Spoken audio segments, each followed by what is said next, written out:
অনেক কিছু ছিল, অবরোধ থাকাটা খুবই স্বাভাবিক। কিন্তু আমি শিওর যে এগুলোর ব্যাপারে ডিসি মহোদয় এবং এসপি মহোদয় তারা যথাযথ কার্যক্রম গ্রহণ করবেন। এই জন্য যেটা আসলে আমাদেরকে করতে হবে, আমাদের প্রশাসনের কাজ করাতে হবে, ঠিক আছে?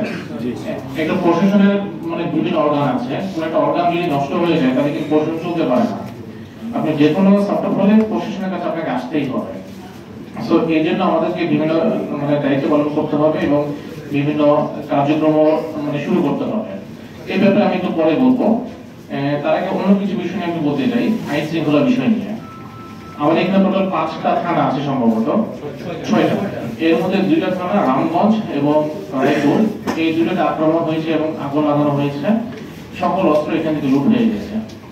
বাকি 3টা থানা ছিল, 4টা থানা ছিল এবং বাকি যে ফাঁড়িগুলো ছিল সেখান থেকে আমরা 5 তারিখ রাতে সবাইকে পুলিশ সদস্য এবং সকল অস্ত্র অ্যামুনিশন যা ছিল সব নিয়ে এসে আমরা পুলিশ লাইনে জমা দিয়েছি, যাতে মানে দুষ্কৃতকারী বা কারো হাতে এই অস্ত্রগুলো না যায়। আপনারা ভালোভাবে বলবেন যে পুলিশের কি অস্ত্র ইউজ করে, এসএমজি, রাইফেল, এগুলো যদি কারো হাতে থাকে সে হয়তো একদিন চুপ করে বসে থাকবে, 2 দিন চুপ করে বসে থাকবে, 3 নম্বর দিনে কিন্তু দেখা যাবে তার মাথা চারা দিয়ে উঠবে যে কিভাবে ব্যবহার করে, একটু ইউজটা দেখি। সে কিন্তু বেশি দিন শান্ত হয়ে থাকতে পারবে না, মানে অটোমেটিকলি একটা মানে ন্যাচারালি তার মানে ইচ্ছা করবে এটাকে ইউজ করার জন্য, ঠিক আছে? তো এটার ব্যাপারে আমি সবার সহযোগিতা চাই। অস্ত্রগুলো আমাদেরকে যেভাবে হোক উদ্ধার করতেই হবে। আমরা মানে বিভিন্ন যে উপজেলা পর্যায়ে মাইকে ঘোষণা করেছি, সবার সাথে কথাবার্তা বলেছি, পলিটিক্যাল পার্টির লিডার আছে তাদের সাথে কথা বলেছি যে যেভাবে হোক আমাদেরকে উদ্ধার করতে হবে। গতকালকে আমরা রামগঞ্জ থেকে কিছু অস্ত্র পেয়েছি, আমাকে জামাত ইসলামের ওখানকার যে সিনিয়র উনি আমাকে ফোন দিয়েছিলেন, তারা কিছু পেয়েছিল আমাদেরকে দিয়েছে। আজকে আমরা রায়পুরে গিয়েছি, রায়পুর থেকেও আমরা একটা শর্টগান, একটা রাইফেল, এসএমজি ম্যাগাজিন এগুলো উদ্ধার করতে পেরেছি। বাট অনেকগুলো আমাদের ধারণা আছে স্টিল, প্রায় রাইফেল 25 থেকে 26টা, এসএমজি 6টা, শর্টগানও প্রায় অলমোস্ট 20 থেকে 25টা হবে। অ্যামুনিশনও প্রচুর হারানো গেছে, বুঝতে পারছেন সবাই? তো এই যদি আপনাদের জেলাতে থেকে যায়, এটা কিন্তু আপনাদের জন্য খারাপ। এটা কোনোভাবেই কারো হাতে রাখা যাবে না, এটাকে আমাদের উদ্ধার করতেই হবে। তো যেদিন আপনারা সকলে এখানে আসছেন, আমরা মানে সবাইকে তো বলেছি জমা দেওয়ার জন্য। আমি যেটা বলতে চাই যে আগামীকাল পর্যন্ত আমরা অ্যালাউ করবো সবাইকে জমা দিতে, অ্যালাউ করবো বলতে কি যে মানে ফ্রিজে তারা জমা করতে পারবে, ঠিক আছে? নিজের ইচ্ছাতে যারা সবাই জমা করে ফেলে, এটা আপনারা আপনাদের সবাইকে বলে দিবেন, ঠিক আছে? আমার বিশেষ আপনারা বুঝতে পারবেন যে কে নিতে পারে। জাস্ট হুট করে একজন চলে যাবে, একটা রাইফেল নিয়ে বাসায় চলে যাবে, এই সব সবার নাই, মানে ক্যাপাবিলিটিও সবার নাই। নির্দিষ্ট কিছু গ্রুপে থাকে, নির্দিষ্ট কিছু পিপলের থাকে, যেটা আপনারা সবাই জানেন। আমি আপনাদেরকে অনুরোধ করবো, সবাইকে বলবেন কালকে সন্ধ্যার মধ্যে নিজ দায়িত্বে সবাই জমা করবেন। আমরা কাউকে কোনো গ্রেপ্তার করবো না, কোনো কিছু করবো না, আমরা চাই অস্ত্রগুলোকে উদ্ধার করতে। যদি কালকের মধ্যে না হয়, আমরা যে উদ্ধার করতে আমাদেরকে যেতে হবে, এবং আমরা যদি উদ্ধার করতে যাই তখন সেটা মানে কারোর জন্য সুখকর হবে না। দেখা যায় আমাদেরকে লোক ধরতে হবে, ঠিক আছে? আমরা কাউকে এখানে ধরার জন্য আসি নাই, এটা আপনারা প্রথম থেকে বুঝতে পারছেন, কারণ কাউকে ধরার ইচ্ছা আমার নাই।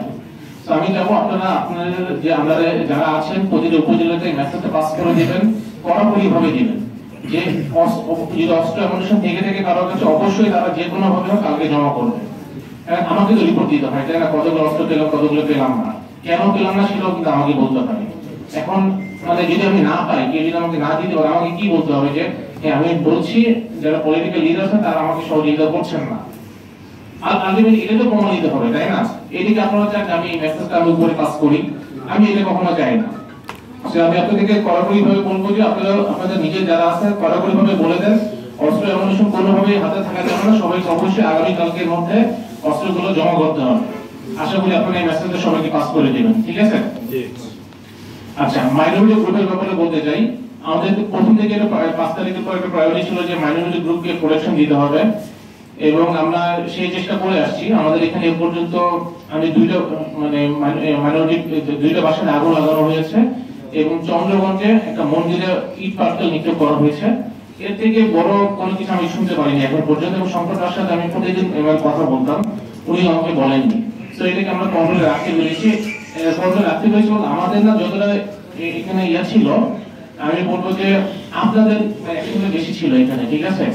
এই ব্যাপারে আমি হাসিফ সাহেব ওনার সাথে প্রতিনিয়ত কথা বলতাম, জামাত ইসলামের যে লিডার আছে তার সাথে আমি প্রতিনিয়ত কথা বলতাম, কোন ইনসিডেন্ট আমি জানতে পারি সাথে সাথে ওনাকে বলতাম, ওনারা তৎক্ষণাৎ অ্যাকশন নিয়ে একে নিবৃত্ত করার চেষ্টা করছেন। পাশাপাশি এই বৈষম্য বিরোধী যে ছাত্ররা যারা আছেন তারা বিভিন্ন মন্দিরে পাহারা দিচ্ছে, আমাদের ছবিও আসছে।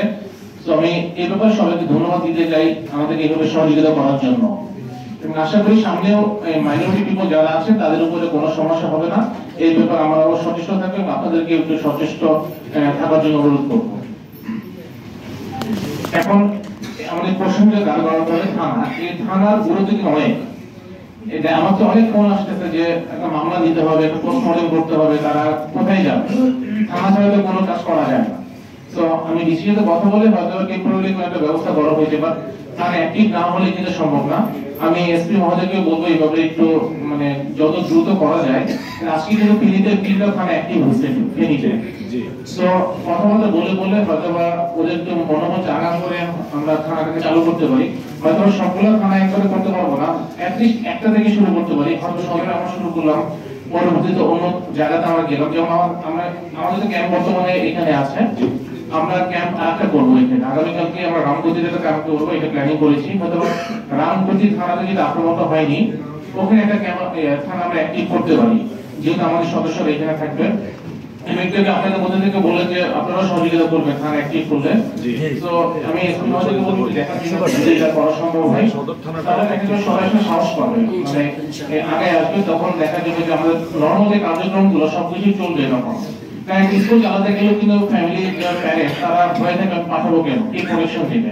তো যত যাই কিছু বলে নিতে সবখানে থানা দরকার, পুলিশ আমাদের দরকার। অনেক ক্ষোভ থাকতে পারে, অনেক বক্তব্য থাকতে পারে, সেগুলো হয়তো পরে ঠিক করা যাবে, বাট ইনস্ট্যান্টলি আমাদেরকে অবশ্যই এই থানাটাকে অ্যাক্টিভ করতে হবে। আমি এই ব্যাপারে সবার সহযোগিতাও চাচ্ছি, ঠিক আছে? ব্যাংকের কেউ কি এখানে আসে নাকি? না, সম্ভবত নেই।